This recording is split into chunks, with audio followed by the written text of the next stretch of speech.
విజయోత్సవాల్లో భాగంగా ఈరోజు మొదటి 1 నుండి 10 వరకు ప్రజాపాలన విజయోత్సవం నిర్వహిస్తుంది. అందులో భాగంగా మండల స్థాయి వ్యాసరచన పోటీలు ఈరోజు నిర్వహిస్తున్నాము. వ్యాసరచన టాపిక్ ఏంటంటే 2 రకాలు రాయొచ్చు. ప్రజాపాలన తెలంగాణ రాష్ట్ర ప్రజాపాలన విజయోత్సవాలపై రాయొచ్చు, లేదా రెన్యూవబుల్ ఎనర్జీ సోర్సెస్ లేదా పునరుత్పాదక ఇంధన వనరులు, మీకు నచ్చిన అంశం మీద రెండింటిలో ఏదో ఒక రాయండి. అమలపై ఉంటుంది, ప్రైజెస్ ఉంటాయి. అందరికీ కూడా సర్టిఫికేట్ ఇవ్వడం జరుగుతుంది. విజయోత్సవాల సందర్భంగా మొదటి రోజు ఇప్పుడు ఈ రోజు నుంచి తెలంగాణ రాష్ట్ర ప్రభుత్వం ప్రజాపాలన విజయోత్సవాల కార్యక్రమంలో ఉత్సవాల్లో భాగంగా ఈరోజు మొదటి రోజు విద్యాశాఖ ఆధ్వర్యంలో విద్యార్థులకు మండల స్థాయిలో ప్రజాపాలన విజయోత్సవాలపై వ్యాసరచన పోటీ ఉంటుంది. ఇదే టాపిక్ కాకుండా మీకు నచ్చిన టాపిక్ అనేప్పటి పునరుత్పాదక శక్తి గల ఇంధన వనరులు లేదా రెన్యూవబుల్ ఎనర్జీ సోర్సెస్ దాన్ని రాయొచ్చు, లేదా ప్రజాపాలన మీద కూడా రాయొచ్చు. మీకు నచ్చిన టాపిక్ మీద రాయాలి. 1 టైం ఉంటుంది. 2 విధాలుగా కరెక్షన్స్ కానీ ఒకటే కూడా మనం మన స్కూళ్ళలో ప్రవేశపెట్టడం జరిగింది.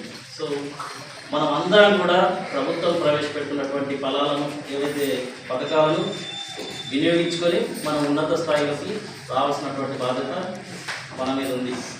ఎందుకంటే తరగతి ద్వారా కూడా మనం మన స్కూళ్ళలో ప్రవేశపెట్టడం జరిగింది. సో మనం అందరం కూడా ప్రభుత్వం ప్రవేశపెడుతున్నటువంటి ఫలాలను ఏవైతే పథకాలు వినియోగించుకొని మనం ఉన్నత స్థాయిలోకి రావాల్సినటువంటి బాధ్యత మన మీద ఉంది. ఎందుకంటే తరగతి పాలన విజయోత్సవాలను పురస్కరించుకొని బాల్కొండ మండల స్థాయిలో ఈ యొక్క ఉత్సవాన్ని నిర్వహించుకుంటున్నాం. అందులో 1 నుండి 9వ తారీఖు వరకు ప్రజాపాలన విజయోత్సవాలు నిర్వహించాలని ప్రభుత్వం నిర్ణయించడం జరిగింది. ప్రధానంగా దాని అనుగుణంగా ఈ మండల స్థాయి విద్యార్థులకి వ్యాసరచన పోటీలు విద్యార్థులు హాజరయ్యారు. అందుకు మీ అందరికీ కూడా మండల విద్యాశాఖ పక్షాన శుభాశీస్సులు. అంతేకాకుండా తెలంగాణ రాష్ట్ర ప్రభుత్వం విద్యా కొరకు చాలా కృషి చేయడం జరుగుతుంది. మన ముఖ్యమంత్రి రేవంత్ రెడ్డి గారు మరి అధికారంలోకి వచ్చి 1 సంవత్సరమైన సందర్భంగా కూడా మరి ఉత్సవాలు నిర్వహించుకుంటున్నాం. అందులో మొదటి రోజు విద్యాశాఖ యొక్క రోజు ఎడ్యుకేషన్ డే ఈరోజు. సో మరి మన ప్రభుత్వం కూడా మనకి విద్యాపరంగా ఎన్నో మార్పులు వచ్చాయి. ఇటీవల మన తెలంగాణ రాష్ట్ర ప్రభుత్వం మరి డైట్ ఛార్జెస్ పెంచడం జరిగింది. కేజీబీ కావచ్చు, ఎంజేపీ కావచ్చు, మైనార్టీ స్కూల్ కావచ్చు, వివిధ హాస్టల్లో ఉంటున్న విద్యార్థులకి కాకుండా మధ్యాహ్న భోజనాలకు సంబంధించిన కూడా డైట్ ఛార్జెస్ పెంచడం జరిగింది. అలాగే విద్యా వ్యవస్థ కాకుండా ఈ మధ్యాహ్న భోజన విషయంలో కూడా మీకు కూడా కమిటీలో భాగస్వామ్యం కల్పించడం జరిగింది. మీ ప్రధానోపాధ్యాయులు కూడా మీకు చెప్పి ఉంటారు. ఫుడ్ సేఫ్టీ కమిటీస్ ఎక్కడ కూడా మీరు కూడా చాలా జాగ్రత్తలు తీసుకోవాలి. మీరు కూడా ఎండిఎం కానీ ఆహారం హాస్టల్లో వండుతున్నప్పుడు కూడా మీరు కూడా క్షుణ్ణంగా ఆహార పదార్థాలు కానీ కూరగాయలు కూడా పరిశీలించవలసి ఉంటుంది. మీకు కూడా మీ వంతు ఉంటుంది, చూడాలి. ఎక్కడ కూడా అలాంటి ఘటనలు మళ్ళీ పునరావృతం కాకుండా చూసుకోవాలి. ఇక ప్రభుత్వం కూడా నియోజకవర్గానికి ఒక ఇంటర్నేషనల్ స్కూల్స్ కూడా మరి ఈరోజే మరి మొన్ననే పునాదులు వేయడం జరిగింది.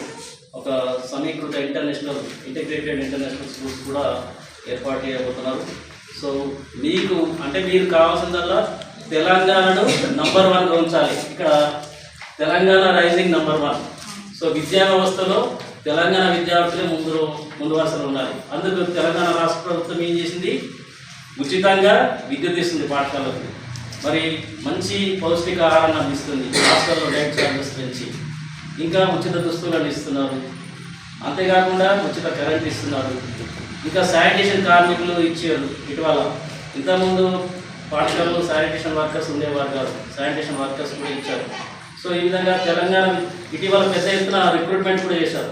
ఎంత 11,000 మంది ఉపాధ్యాయులను నియమించారు. సో ఇలా విద్యా వ్యవస్థలో ఒక విప్లవాత్మకమైన మార్పు తీసుకురావడం జరుగుతుంది.